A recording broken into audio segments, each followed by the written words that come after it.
Hello friends, आप सभी को बता दें टीआरई 4 की विज्ञापन सितंबर माह के फर्स्ट वीक में आपको देखने को मिल सकता है।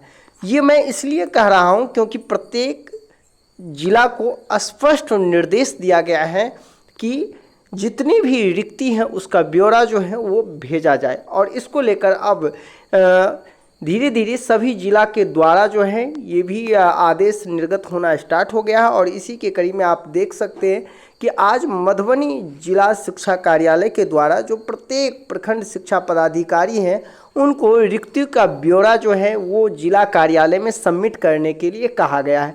आइए हम जानते हैं कि इस लेटर में क्या कुछ कहा गया है और आखिरकार जो रिक्ति जो सामने निकल के आने वाली है वो आखिरकार किस विषय में कितने रिक्ति होने की संभावना हो सकती है। सबसे ज़्यादा जो पद है वो 1 to 5 में होंगे या 6 to 8 में होंगे या फिर 9, 10, 11, 12 में। हम सारी चीज़ों को इस वीडियो में समझने वाले हैं। सबसे पहले दो चीज़ों को हम समझते हैं। जिला शिक्षा कार्यालय के द्वारा दो तरह के रिक्ति का डाटा मांगा गया है।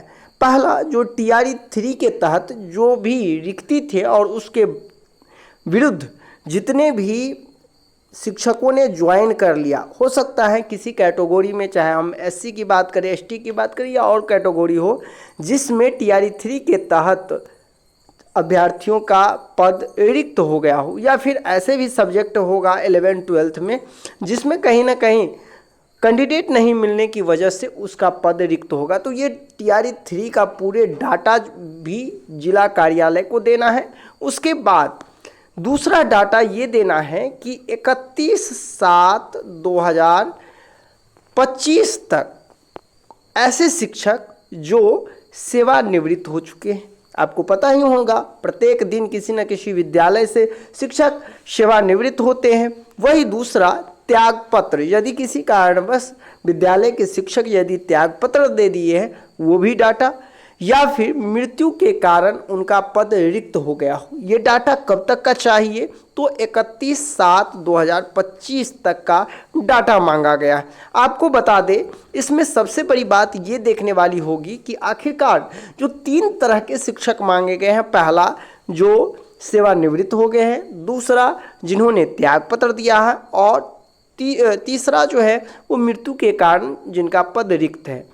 तो देखिए इसमें जो डाटा मांगा गया है आप यहाँ देख सकते हैं। अब सबसे बड़ी बात है, इस डाटा के अनुसार आप देखेंगे तो चूंकि जो प्रधान शिक्षक बने हैं 1 to 5 के शिक्षक, आपको पता ही होगा कि जो प्रधान शिक्षक बने हैं वो 1 to 5 के शिक्षक थे, चाहे वो विशिष्ट शिक्षक हो या नियोजित शिक्षक हो, जो भी थे। अब उनका पद क्या है, प्रत्येक विद्यालय से रिक्त हो गए। आपको ये भी पता होगा कि लगभग 35,000 के आसपास, 30-35,000 के आसपास प्रधान शिक्षक बन गए हैं। तो उनका पद कहीं ना कहीं रिक्त हो गया है। यदि सीधे तौर पर देखा जाए तो वो सभी शिक्षक कहीं ना कहीं दूसरे कैडर में गए हैं। तो उनका जो जिस तरह से आपने देखा होगा, यदि बीपीएससी टीआरई 2 जो है वो त्यागपत्र देकर टीआरई 3 में गए थे, टीआरई 3 में त्यागपत्र देकर कहीं और गए थे, तो कहीं ना कहीं जो अब शिक्षा विभाग अभी तक या तो तय कर चुके होंगे या तय करना होगा। यदि प्रत्येक जो पहले के शिक्षक थे और कहीं ना कहीं यदि वो प्रधान शिक्षक बने हैं तो यदि उन्हें त्यागपत्र के श्रेणी में रखा जाता है, वैसे रखना ही चाहिए चूँकि सभी लोग त्यागपत्र दे करके गए हैं। दूसरी चूँकि दूसरा कैडर है तो निश्चित तौर पर हम कह सकते हैं कि 1 to 5 में जो रिक्ति बनेगी वो लगभग 40,000 के आसपास हो सकता है निश्चित तौर पर।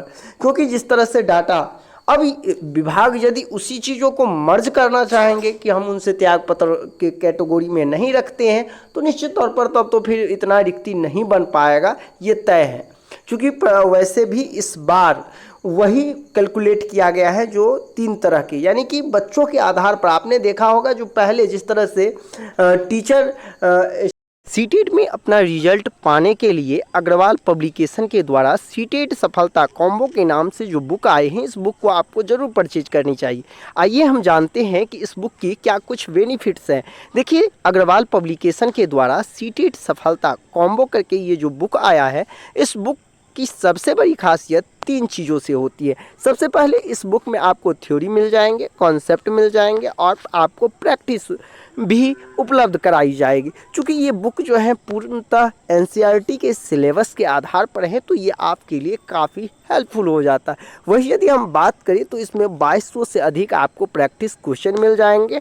और सबसे बड़ी बात है कि इस बुक की जो सबसे बड़ी बेनिफिट्स हैं, चूँकि आपकी जो सीटेट की तैयारी जो स्ट्रॉन्ग नहीं हो रही है तो वो आपको स्ट्रॉन्ग हो जाएंगे, क्योंकि किसी न किसी खास पर्सन वीक होने की वजह से आपका रिजल्ट नहीं हो पा रहा होगा। इसीलिए इस बार अग्रवाल पब्लिकेशन ने सीटेट सफलता के नाम से जो बुक मार्केट में लॉन्च किए हैं, इसमें आपको 3 बुक मिल जाएंगे, स्टडी बुक, सॉल्व पेपर और प्रैक्टिस सेट। इस तीनों बुक को आप एक साथ परचेज कर सकते हैं। यदि हम बात करें इसमें तो आप देख सकते हैं किस तरह से पूरे सिलेबस को भी आधार बना करके इसमें स्टडी गाइड तैयार किया गया है।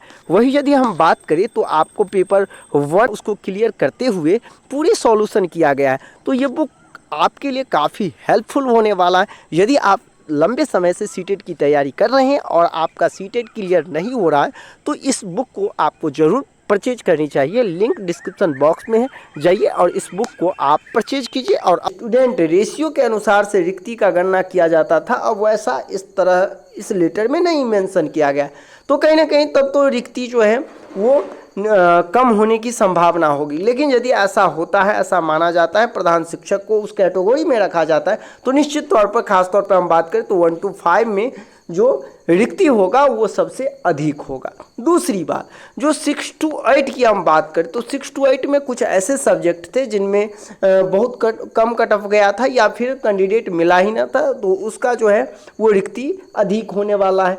जिस तरह हम बात करें 9th 10th में, तो 9th 10th में आप देखे होंगे कि यदि कुछ ऐसे सब्जेक्ट थे जैसे आप नृत्य का सब्जेक्ट हो गया, जिसके बाद जो है और भी FL आपका जो है फाइन आर्ट का हो गया, तो उन सब में जो है वो रिक्ति जो है वो बनेगा। और 11th 12th में भी कई सारे सब्जेक्ट हैं उसमें रिक्ति आपको ज़्यादा देखने को मिलेगा। तो देखिए इसमें आप देखेंगे तो ये जिला शिक्षा पदाधिकारी मधुबनी के द्वारा जो ये रिक्ति मांगा गया, आप देख सकते हैं जो किस तरह से जैसे ही ये डाटा जाएगा तो वो डाटा जो है मधुबनी जिला का रिक्ति बन जाएगा। ठीक इसी प्रकार प्रत्येक जिला से इस तरह का डाटा मांगा गया और इसी डाटा के अकॉर्डिंग जो रिक्ति बन के आएगी, उसी रिक्ति के आधार पर जो है वो आपका रोस्टर क्लियरेंस होगा और उसी रोस्टर के आधार पर जो सामान्य प्रशासन विभाग जो है वो सीधे तौर पे भेज देंगे BPSC को, और BPSC के पास जैसे ही वो जाएगा तो फिर वहाँ से एडवर्टाइजमेंट आपको देखने को मिल जाएगा। क्योंकि ये जो भेजने की प्रक्रिया आपने देखा होगा कि इस मंथ के लास्ट तक दिया गया है, तो ऐसे में ये हम कह सकते हैं कि इस मंथ में आपका विज्ञापन आना तो बिल्कुल संभव नहीं है। तो ऐसे में सितंबर के प्रथम सप्ताह में निश्चित तौर पर आपका कहीं ना कहीं आने की प्रबल संभावना है। यही एक छोटा सा अपडेट था और इसी तरह हम इस चैनल के माध्यम से हमेशा आप सभी को अपडेट करते रहते हैं। मिलते हैं नेक्स्ट वीडियो में, अभी के लिए बस इतना ही। और यदि चैनल पे आप फर्स्ट बार विजिट किए हैं तो इस चैनल को सब्सक्राइब कर ले। धन्यवाद।